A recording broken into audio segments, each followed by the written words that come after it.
What's up, YouTube? Gotham Comics back. I've got a pretty solid haul video for you today, but before I show you, I just want to alert you to the fact that I am now on Instagram, and I need some love. So follow me at Gotham Comics, please. I've already got some pretty good stuff, some spoilers for what I'm going to show you in this video. This haul is going to be pretty much from the beginning of July up until now. This past weekend was Boston Comic Con, so I'm going to have some pretty good videos for you. This first book I actually picked up yesterday. This is Milk and Cheese #1. It's an indie comic. Cover really struck me. I saw it in Mercenauts video 1 or 2 videos ago, and I went hunting for it at my local comic book store, and I found it for $2.50. So, pretty excited. I know it's worth much more than that, and this is the first print. Any ensuing prints of this book, there's going to be a message up here saying it's a second or third or fourth print. So, pretty happy about that. And this is a reprint of Zap Comics #0. Just a really cool cover. I've always liked and admired. I paid $2 for it at Boston Comic Con. So that's pretty cool. It was my 24th birthday a few weeks back, and so I picked this up at a store up in Portland, Maine. Just a quick road trip with my girlfriend. I found this in a bin at Casablanca Comics in Portland, Maine for $20. This is Aquaman 29, first Ocean Master. Really heating up. I don't think you can find it online in mid-grade for less than $75. This one has some issues to it. It's got a wicked spine roll, and it's got a little bit of moisture damage. I wouldn't go as far as saying it's water damage, but definitely moisture damage. And then buyer beware on this book, Batman 655. First appearance of Damian Wayne. I've seen this book go for as much as like $75. I got lucky. I paid $3.50 for it at another local store of mine. Really badass cover. It's got a lot going for it. And I have yet to read it, but pretty cool. Actually, at Boston Comic Con, I went into a panel with Scott Snyder and Greg Capullo, and they were really great to talk to. And one of the main parts of Scott Snyder's panel talk was that he doesn't draw Damian Wayne in his comics because he's the father of a kid who's Damian Wayne's age, and he doesn't like the idea of a fatherly figure putting his son out there on the streets to like take gunfire. So I thought that was really cool. Nice personal angle. At any rate, cool book. This is Batman Year One. Paid $5 for this, which is another pretty solid deal in my opinion. I see this book go for between $10 and $25. This is actually the first appearance of Carmine Falcone, as well as I believe Detective Flass, but I could be wrong. And I think this is what they credit Batman Begins and the whole Dark Knight trilogy for being based off of. So pretty cool. This was just a really cool Golden Age purchase. I found it on eBay for $15. This is Bullwinkle #1. It's a gold key. Oops. Pretty cool. I have 2 or 3 of these Bullwinkle books. I just think they're kind of cute, and it's always cool to have a Golden Age book. Alright, now I'm gonna get into my Boston Comic Con haul. I'm not going to critique the haul, like as far as the aesthetics go or the waiting in lines. Like as far as I'm concerned, it's a Comic-Con in the movie era, so it's going to be nuts. I picked this book up and the next few books up at the same dealer. He was the first dealer I visited, and normally I like to take like a walk around the con, see who's got what, who's charging what, but I knew all these would be a good deal because of the prices. They were just excellent prices. Let's see if you guys agree too. So this obviously is Amazing Spider-Man 41. I paid $45 for this. Now, this is in pretty solid shape. It's not perfect, but it's in really solid shape.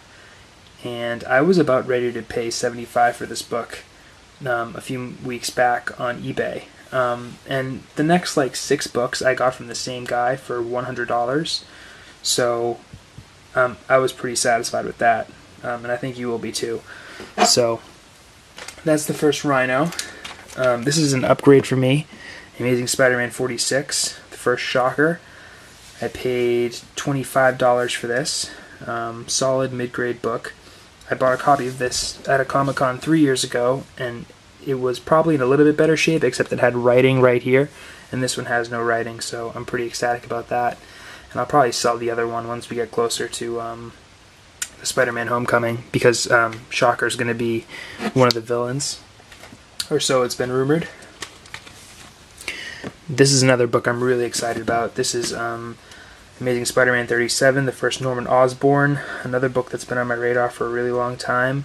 I paid $13 for this. Can't beat it. A little bit of tanning, but whatever. Like, it's an early Spider-Man appearance, and the first Norman Osborn, so why not? This might be my favorite Amazing Spider-Man cover ever. Number 70. This is the first Vanessa Fisk, if I'm not mistaken, and also just a really badass cover. I paid $12 for this, so pretty ecstatic, and it's in really nice shape. More Amazing Spider-Man. Number 72. This is another upgrade for me. Second appearance of the Shocker, I think. I paid $8 for that. First full modern age appearance of Killer Croc. This was $30, but in a 50% off bin, so I paid $15. And then I paid $10 for this. Love this cover. Aquaman number 42. The second appearance of Black Manta, I believe. Really fortunate to pay $10 for this. The seller actually told me it was mismarked because he had priced them a year ago, and now with inflation this book is worth quite a lot.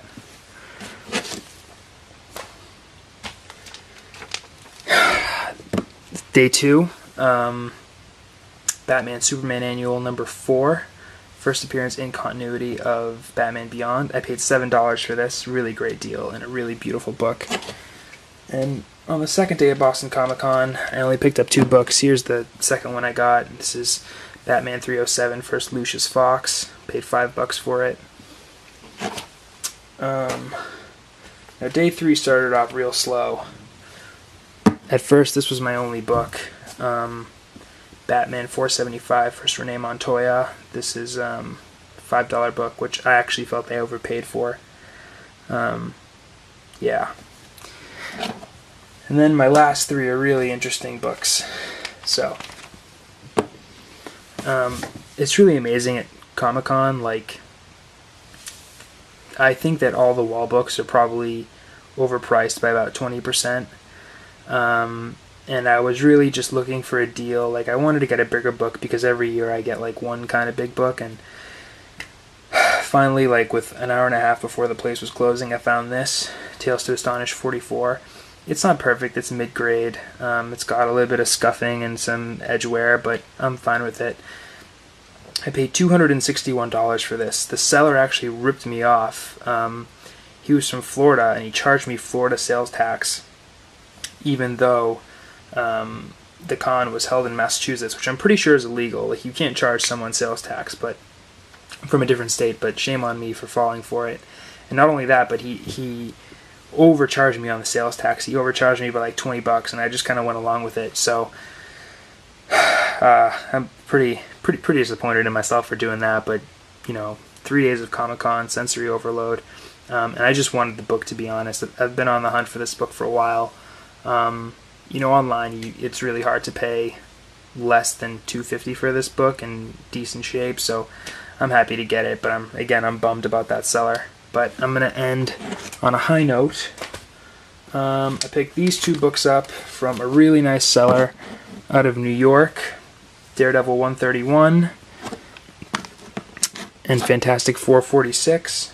I would say this one here on the right is very fine, and this one here on the left is probably like VG minus or VG.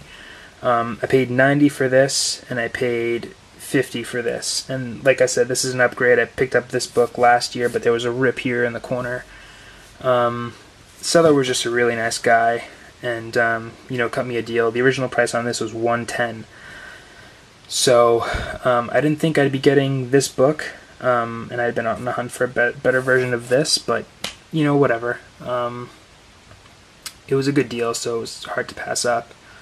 I'm actually running low on battery, so I'm just gonna remind you guys again, if you get a chance, just please follow me on Instagram, subscribe to me here. Remember, Gotham Comics with an X, and I hope everyone's doing well. Hope everyone enjoyed Boston Comic Con if they went. And yeah, be in touch, everybody. Hopefully I'll have more videos coming out soon. Take care.